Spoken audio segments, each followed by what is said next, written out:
প্রতিবেশী, আমাদের কনজিউমার, যাদের কাছে আমরা উৎপাদিত ফসল বিক্রি করে থাকি, তাদেরকেও ভালো রাখবো। প্রথমেই আমাদের জানা দরকার উত্তম কৃষি চর্চা বা গ্যাপ এটা আসলে কি। উত্তম কৃষি চর্চা বা গ্যাপ সম্পর্কে অনেকের বিভিন্ন ধরনের ধারণা থাকতে পারে, কিন্তু আমরা আজকে একটি স্পষ্ট ধারণা নিয়ে যাব আজকের প্রশিক্ষণ থেকে, যাতে করে আগামী দিনে এটা আমরা গ্রহণ করতে পারি এবং এটা আমরা সঠিকভাবে আমাদের মাঠে বাস্তবায়ন করতে পারি।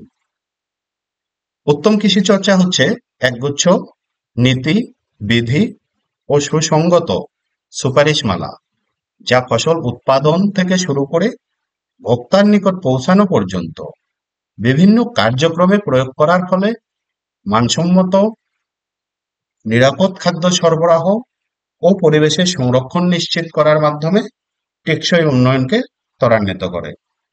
আমরা যদি আরো স্পেসিফিক ভাবে বলতে চাই, উত্তম কৃষি চর্চা হচ্ছে কিছু সুনির্দিষ্ট নীতি, বিধি ও সুসংগত সুপারিশমালা। এটা প্রয়োগ করা হয় কোথায়? উৎপাদন শুরু থেকে শেষ পর্যন্ত বিভিন্ন ধাপে এটা ব্যবহার করা হয়। যেমন উপকরণ সংগ্রহ, উৎপাদন প্রক্রিয়া অর্থাৎ চাষাবাদের সময়, এছাড়াও এটা উৎপাদিত পণ্য পরিবহন করা বা প্রক্রিয়াকরণ। যেমন টমেটো থেকে আমরা জ্যাম, জেলি, আচার, অথবা আম থেকে আচার তৈরি করতে পারি, জুস তৈরি করতে পারি। এই যে প্রক্রিয়াকরণ, এই জায়গাতেও কিন্তু আমরা উত্তম কৃষি চর্চা বা গ্যাপের যে নীতিমালাগুলো আছে, যে বিষয়গুলো আছে, সেটা আমরা এখানে প্রয়োগ করব। এতে করে কি হবে? যে ফসলটা উৎপাদিত হবে, যে পণ্য উৎপাদিত হবে, এটা মানসম্মত, নিরাপদ খাদ্য সরবরাহ করবে এবং এই পরিবেশটাকে আমাদের সংরক্ষণ করতে হবে। কারণ আমরা জানি পরিবেশ প্রতিনিয়ত পরিবর্তনশীল হয়ে যাচ্ছে, যার কারণে ফসল উৎপাদন থেকে শুরু করে বিভিন্ন ধরনের সমস্যার সম্মুখীন হতে হচ্ছে আমাদের প্রত্যেককে।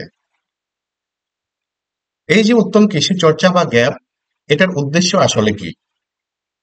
এটা আমরা যদি বলি, চারটা উদ্দেশ্য আছে। একটা হচ্ছে নিরাপদ এবং পুষ্টি মানসম্পন্ন ফসলের টেকসই উৎপাদন নিশ্চিত করা। অর্থাৎ যে ফসলটা আমরা উৎপাদন করব, এটা নিরাপদ হবে আমাদের সবার জন্য। এর মধ্যে যে পুষ্টি উপাদান থাকার কথা, সেটাই নিশ্চিত হবে এবং আমাদের যে উৎপাদন ব্যবস্থা, এটাকে ধরে রাখবে। এটা যাতে কন্টিনিউয়াস থাকে, অর্থাৎ এই প্রক্রিয়াগুলো অবলম্বন করলে যে জমিতে আমরা ব্যবহার করব, এই জমির মাটির উর্বরতা ঠিক থাকবে। পরের যে উদ্দেশ্যটা, সেটা হচ্ছে পরিবেশ সংরক্ষণ। আপনারা দেখেন যে বিভিন্ন সময় আহ, এই আহ, যে কৃষি ব্যবস্থাপনা রয়েছে, এই আশেপাশের পরিবেশ কিন্তু ধীরে ধীরে নষ্ট হয়ে যেতে পারে যদি আমরা এই উৎপাদন ব্যবস্থা সঠিকভাবে প্রতিপালন না করি। যেমন আপনারা জানেন যে এখন পানির সরবরাহ আমরা করে থাকি আন্ডারগ্রাউন্ড ওয়াটার থেকে, অর্থাৎ মাটির নিচ থেকে তুলি। এটা লেয়ার নেমে যাওয়ার কারণে অদূর ভবিষ্যতে জানি না যে পানি কতটুকু আর আমরা নিচে থেকে তুলতে পারবো। এইটার কারণে কিন্তু আমাদের পরিবেশের বিভিন্ন ধরনের ক্ষতি হচ্ছে।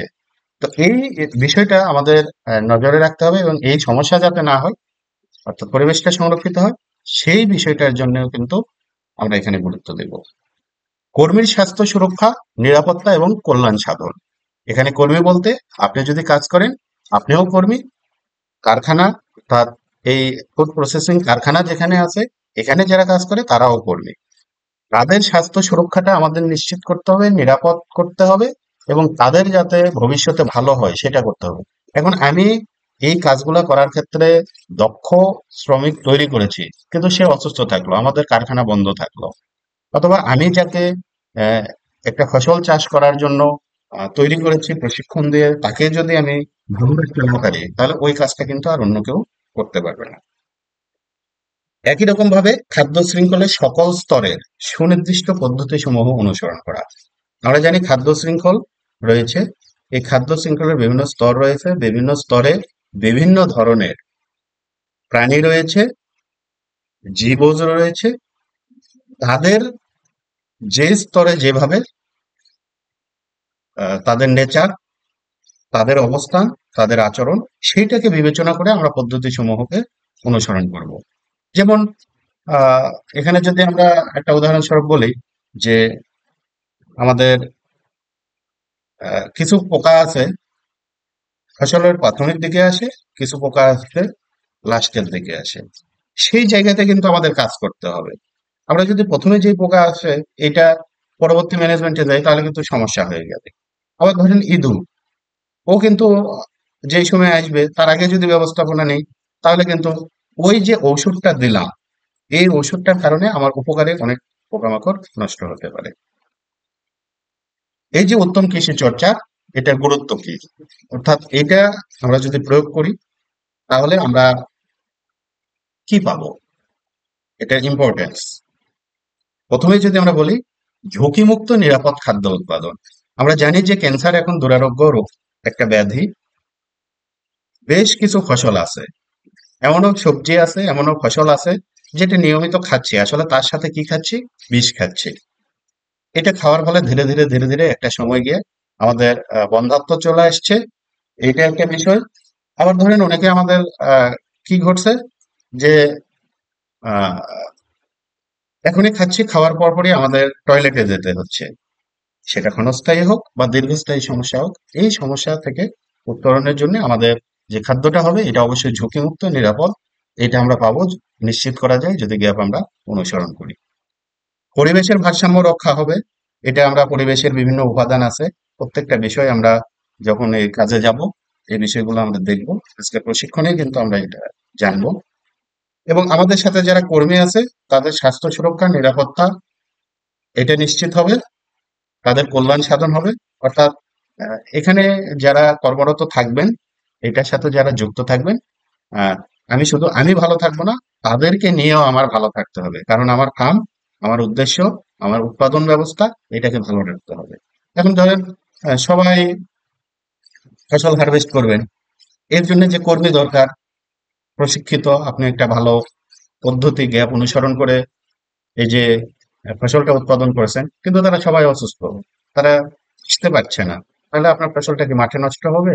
অন্য কাউকে এখানে নিবেন, সে আপনার সঠিক পদ্ধতি অনুসরণ করবে না, তাহলে কিন্তু আপনার জন্য ক্ষতি। আরেকটা বিষয় রয়েছে রপ্তানি বাণিজ্যের উন্নয়ন। বিদেশে আমরা কিন্তু বিভিন্ন ধরনের এই কৃষি পণ্য রপ্তানি করে ইনকাম করতে পারি, এবং বিদেশে যে সকল ভোক্তা রয়েছে তারা কিন্তু নিরাপদ ঝুঁকিমুক্ত খাদ্যটা চায়। তো আমরা যদি এটা প্রতিপালন করি, গ্যাপ বাস্তবায়ন করতে পারি, তাহলে আমাদের এই রপ্তানি বাণিজ্যের উন্নয়নটা হওয়া সম্ভব। আর এই যে সকল ক্ষেত্রেই বিপত্তি বা ঝুঁকি যেটা আছে এটাকে আমরা প্রতিরোধ করার চেষ্টা করব গ্যাপ অনুসরণ করলে, এবং যতদূর সম্ভব কমিয়ে নিয়ে আসা আমাদের প্রধান আহ, বিষয়টা কিন্তু এখানে চলে আসে। আমরা কিন্তু এই বিষয়টার গুরুত্বটা সবচেয়ে বেশি, যে যত ধরনের হ্যাজার্ড বা বিপত্তি আর একটা রিস্ক যেটা আছে এটাকে প্রতিরোধ করবো, অথবা মিনিমাম পর্যায়ে নামিয়ে আসবে যদি আমরা গ্যাপ বাস্তবায়ন করতে পারি। তাহলে এখন যদি আমরা দেখি উত্তম কৃষি চর্চা বা গ্যাপ এর নীতিমালাগুলো আসলে কি, আসলে ঘুরে ফিরে কিন্তু দেখছেন একই জায়গায়। আমাদের মূলত বিষয়টা হচ্ছে এইটা, যে খাদ্য নিরাপত্তা বা নিরাপদ খাদ্য এবং মানসম্মত উৎপাদন ব্যবস্থা রাখা, অর্থাৎ যে খাদ্য বা ফসল আমাদের উৎপাদিত হবে এটা যাতে নিরাপদ হয় এবং মানসম্মত হয়। এই মানসম্পন্ন বিভিন্ন ভাবে হতে পারে, আমরা পরে বিস্তারিত আলোচনা করব। পরিবেশগত সংরক্ষণটা নিশ্চিত করা, এরপর আমাদের এখানে যারা কর্মী রয়েছে তাদের স্বাস্থ্য নিরাপত্তা নিশ্চিত করা, অর্থনৈতিক সজীবতা, এটা আপনার অর্থনৈতিক সজীবতা, এটাকে ইকোনমিক ভায়াবিলিটি বলা হয়। তো বিষয়টা হচ্ছে যে আপনার যিনি এটা চাষাবাদ করবেন তিনি অর্থনৈতিকভাবে যেমন স্বাবলম্বী বা ধীরে ধীরে তার আর্থিক উন্নয়নটা ঘটবে, ঠিক একই রকম ভাবে আমাদের দেশের সমাজের উন্নয়নটা ঘটবে।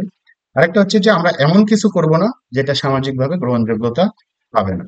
উৎপাদন প্রক্রিয়ায় বিভিন্ন বিষয় থাকে, যেমন আমরা যদি বলি যে নাইট সয়েল, এটা কিন্তু আমাদের সামাজিকভাবে গ্রহণযোগ্য নয়, সুতরাং গ্যাপেও কিন্তু আমরা এটা ব্যবহার করতে পারবো না। অর্থাৎ গ্যাপ অনুসরণ যেখানে আমরা করব উত্তম কৃষি চর্চা যেখানে আমরা বাস্তবায়ন করব, এখান থেকে উৎপাদিত পণ্য যেমন সবাই গ্রহণ করতে পারবে, এই জায়গায় কাজ করতে গিয়েও কেউ হেজিটেট ফিল করবে না, অর্থাৎ টোটাল বিষয়টাই সামাজিকভাবে গ্রহণযোগ্যতা পাবে। তাহলে এই নীতিমালাগুলো আমাদেরকে ফলো করতে হবে, এই বিষয়গুলো আমাদের সবাইকে ভালোভাবে জানতে হবে। তাহলে এই বিষয়গুলো বাস্তবায়নে, অর্থাৎ গ্যাপ বাস্তবায়নে আমাদের কি কি বিষয়ে নজরে আনা দরকার সেটা আমরা একটু দেখব। নিরাপদ উৎপাদন, নিরাপদ উৎপাদনের জন্য যত প্রক্রিয়া আছে, যে বালাই ব্যবস্থাপনা থেকে শুরু করে চাষ প্রক্রিয়া, আইপিএম, আইসিএম, আইপিএনএস অর্থাৎ সমন্বিত পুষ্টি ব্যবস্থাপনা, জৈব অজৈব পদার্থের ব্যবহার, বিভিন্ন ধরনের পোকামাকড় আহ, দমন বা নিয়ন্ত্রণ করার জন্য যত টেকনিক আছে সেটা আমরা এখানে প্রয়োগ করব। এই উৎপাদন ব্যবস্থাকে আমরা নিরাপদ রাখতে চাই। এখানকার যে উৎপাদনটা আসবে, যে ফসলটা আসবে, এটার খাদ্যমান রক্ষা হবে। অর্থাৎ অনেক সময় দেখা যায় যে হরমোন প্রয়োগ করছেন কিন্তু ফলটা এত বড় হয়ে গেছে, এটা কিন্তু স্বাদ নেই, এটা পুষ্টি উপাদান নেই, এটা খেয়ে আপনার সমস্যা হচ্ছে। এই ধরনের কাজ আমরা এখানে করব না, খাদ্যমানটা রক্ষা করার দিকে আমাদের নজর রাখতে হবে। পরিবেশ সুরক্ষা, এটার প্রতিও আমাদের আহ, বিষয় লক্ষ্য রাখতে হবে। আপনি যে পেস্টিসাইড ব্যবহার করতেছেন, এটা ব্যবহার করে যেটুকু আছে সেটা হয়তো পানিতে ঢেলে দিলেন, পাশে একটা ডোবা ছিল, একটা পুকুর ছিল বা খাল ছিল, নষ্ট হয়ে গেল, পরিবেশের কিন্তু ক্ষতি হয়ে গেল। এই জিনিসটা আমরা এখানে করতে পারবো না। কর্মীর স্বাস্থ্য, অর্থাৎ এখানে যারা কর্মী থাকবে তাদের নিয়মিত যেমন হেলথ চেক আপের ব্যবস্থা, তাদের প্রয়োজনীয় জিনিস যেমন টয়লেট, পোশাক আশাক, এই সকল বিষয় কিন্তু এর মধ্যে আমার নজর দিতে হবে। পরিষ্কার পরিচ্ছন্নতা একটা গুরুত্বপূর্ণ বিষয়, কারণ পরিষ্কার পরিচ্ছন্ন না থাকলে এখানে রোগবালাই, পোকামাকড় থেকে শুরু হয়ে ফসলের যেমন বালাই আসতে পারে, ঠিক তেমনি আমরাও অসুস্থ হতে পারি। এই যে এতগুলো কাজ আমরা করব, এই কাজগুলো আমাদের তথ্যগুলো সুনির্দিষ্টভাবে সংরক্ষণ করতে হবে। অর্থাৎ আপনি মুখে বললেন গ্যাপ বাস্তবায়ন করেছি, এটার সুযোগ নেই, আপনাকে ডকুমেন্টেশন করতে হবে। কি কি করতে হবে আমরা পরবর্তীতে আসছি। নিয়মিত তদারকি, এই যে আপনি যখন গ্যাপ বাস্তবায়ন করবেন বা উত্তম কৃষি চর্চা করবেন আপনার ফসলে, এটা মূল উদ্দেশ্য লাস্টে গিয়ে আমরা একটা সার্টিফিকেট পাবো। এই সার্টিফিকেট এমনি এমনি আপনাকে দেওয়া হবে না। আপনি যখন এটা বাস্তবায়ন করবেন, আমাদের কৃষি সম্প্রসারণ অধিদপ্তরের মাঠ পর্যায়ের উপজেলা কৃষি অফিসার থেকে শুরু করে উপসহকারী কৃষি কর্মকর্তা, তারা নিয়মিত আপনার মাঠটা কিন্তু তদারকি করবে, যে কার্যক্রমগুলো ঠিক মতো হচ্ছে কিনা, আপনি যে উপকরণ ব্যবহার করছেন কোথা থেকে আনছেন, কি পরামর্শ নিচ্ছেন, কার পরামর্শ নিচ্ছেন, সকল বিষয় এখানে নিশ্চিত থাকবে। এবং সর্বোপরি যেটা বাজারজাতকরণ, আপনার উৎপাদিত ফসল যাতে ভালোভাবে বাজারজাত করা যায়, সেই জন্য বিভিন্ন বায়ার আছে যারা বিদেশে রপ্তানি করে, অথবা বড় বড় সুপার শপ রয়েছে। অর্থাৎ আপনি যদি গ্যাপ ফসলটা উৎপাদন করেন, গ্যাপের সার্টিফিকেট পান, আমাদের কাছ থেকে সার্টিফিকেটটা নিতে পারেন, তাহলে কিন্তু আপনার বাজারজাতকরণের যতগুলো প্রক্রিয়া আছে আমরা আপনাদেরকে জানাবো, এবং আপনারা আপনারা সেই অনুযায়ী উৎপাদিত পণ্য বিক্রি করে আপনারা কিন্তু অর্থনৈতিকভাবে লাভবান হতে পারবেন। এই টোটাল প্রক্রিয়া আপনি বাস্তবায়ন করতে গেলে আপনি সহ আপনার যারা কর্মী রয়েছে এখানে কাজ করবে, তাদের সবার প্রশিক্ষণ গ্রহণ করতে হবে, এবং প্রশিক্ষণ গ্রহণ করেছেন কিনা তার কিন্তু সার্টিফিকেটটাও থাকবে। শুধু এইটা না, প্রশিক্ষণ গ্রহণ করবেন, সে প্রশিক্ষণের যেমন সার্টিফিকেট থাকবে, ঠিক একই রকম ভাবে গ্যাপ বাস্তবায়ন করলে আমরা যে এই যে তদারকি বা অডিট কার্যক্রম করব, তারপরে গ্যাপের একটা সার্টিফিকেটও আপনাকে দেওয়া হবে। আপনি সেটা কিন্তু বিভিন্ন প্রচার মাধ্যমে প্রচার করতে পারবেন এবং আপনার উৎপাদিত ফসল বাজারজাত করতে পারবেন। উত্তম কৃষি চর্চা এর মানদণ্ড বা অনুশীলন, এখানে মানদণ্ড অর্থাৎ আমরা যদি বলি যে কি কি কাজ করতে হবে সেটা যেমন আছে, এবং কাজের যে প্রকার, এই কাজটা কেমন, এটা কতটুকু আমাদের মান্য করতে হবে, সেই বিষয়টা কিন্তু এখানে আছে। আমাদের আহ, যে ফসলগুলো রয়েছে, এখন গ্যাপ প্রোটোকলটা আমাদের তৈরি হয়েছে। এই গ্যাপ প্রোটোকলে আমরা 246টি অনুশীলন আমরা করে থাকি একটা গ্যাপ ফসল উৎপাদন করার ক্ষেত্রে। আপনাদের ভয় পাওয়ার কারণ নাই, এই 246 কেন, আরো বেশি অনুশীলন আপনারা করেন কিন্তু জানেন না এই যে এটাও কত গুরুত্বপূর্ণ কাজ। সেই বিষয়টা আমরা গ্যাপ ফসলে, অর্থাৎ উত্তম কৃষি চর্চার মাধ্যমে যে ফসল উৎপাদন করা হবে সেখানে নিয়ে আসছি। এখানে আমাদের অতি গুরুত্বপূর্ণ কয়েকটা বিষয় আছে যেগুলো 100% আবশ্যক, আপনাকে অনুসরণ করতেই হবে। গ্যাপ সার্টিফিকেট পেতে গেলে আপনাকে অনুসরণ করতে হবে। এরপরে কিছু বিষয় আছে গুরুত্বপূর্ণ, এটা 90% অনুসরণ আবশ্যক। আপনি যদি 100% করেন সেটা তো খুবই ভালো। আমরা জানি যে সবাই 100% কাজ করতে পারি না, কিছু ক্ষেত্রে হয়তো কম হতে পারে। তো এই যে যেগুলো অতি গুরুত্বপূর্ণ, এখানে আপনাকে করতেই হবে, এখানে আপনার মিস করার কোনো সুযোগ নেই। আর গুরুত্বপূর্ণ যেগুলো, এগুলো 90% পর্যন্ত আমাদের অডিটর যারা আছে তারা দেখলে পারে বুঝবে যে হ্যাঁ এখানে ভালোভাবে করা হয়েছে। সাধারণ কিছু বিষয় থাকে, এই বিষয়গুলোকে আমরা 50% অনুসরণ আবশ্যক। আমরা যদি দেখি যে মোটামুটি হ্যাঁ অনুসরণ করেছে, তাহলে কিন্তু আপনি গ্যাপ সার্টিফিকেটটা পেয়ে যাবেন। এই যে 5টা মডিউলে আমরা 246টি অনুশীলন এখানে নিয়ে এসেছি। আমরা যদি প্রথমে দেখি এই 5টা মডিউলে, নিরাপদ খাদ্য মডিউল একটা, এখানে 13টা উপাদান আছে। এই 13টা উপাদানের অধীনে আমরা 98 ধরনের অনুশীলন করব এবং এগুলো আমরা জানতে পারবো পরে, ধীরে ধীরে সামনের দিকে এগিয়ে গেলে আমরা জানতে পারবো। এরপরে আমাদের পরিবেশগত ব্যবস্থাপনা মডিউল আছে, এখানে 14টি উপাদান আছে, মানে 14টা বিষয় আছে। এর মধ্যে 44টি অনুশীলন এখানে করা হয়। কর্মী স্বাস্থ্য নিরাপত্তা ও কল্যাণ সাধন মডিউল, এখানে আমাদের রয়েছে 8টি উপাদান। এই 8টি উপাদানের নিশ্চিত করার জন্য 33 ধরনের অনুশীলন আমাদেরকে করতে হবে। এরপর পণ্য মান মডিউল, অর্থাৎ উৎপাদিত পণ্যের মানটা ভালো রাখার জন্য এখানে 13টি উপাদান রয়েছে। 13টি উপাদানের ভিত্তিতে আমরা পণ্যের মানটা সঠিক কিনা এটা আমরা ঠিক করতে পারবো। এখানে 26 ধরনের অনুশীলন আমাদেরকে করতে হবে। এবং সবশেষে সাধারণ প্রয়োজনীয়তা মডিউল, এখানে 21টি উপাদান রয়েছে এবং 45টি কাজ রয়েছে। ভয় পাওয়ার কোনো কারণ নাই। আপনারা মনে করছেন এতগুলো কাজ, আসলে এগুলো কাজ আমরা করি, সেটাকে আমাদের একটু গোছানো এতে আমাদের করতে হবে। তো এই সাধারণ প্রয়োজনীয়তা মডিউল মূলত আপনার ডকুমেন্টেশনের উপর নির্ভরশীল। তো এই হচ্ছে মোটামুটি আমাদের গ্যাপের বিষয়ে। তো গ্যাপ এখন আমাদের বাংলাদেশে কোন কোন ফসলে করা হয় সেটা কিন্তু আমরা এখনো জানি না, এটা আমাদের জানতে হবে। বাংলাদেশে অনেক ধরনের ফল আছে, তার মধ্যে গ্যাপের আওতায় ফল চাষ করা যাবে আপাতত 5টি। পরবর্তীতে কিন্তু আরো ফল এখানে যুক্ত হতে পারে। এর মধ্যে প্রথমটি হচ্ছে আম।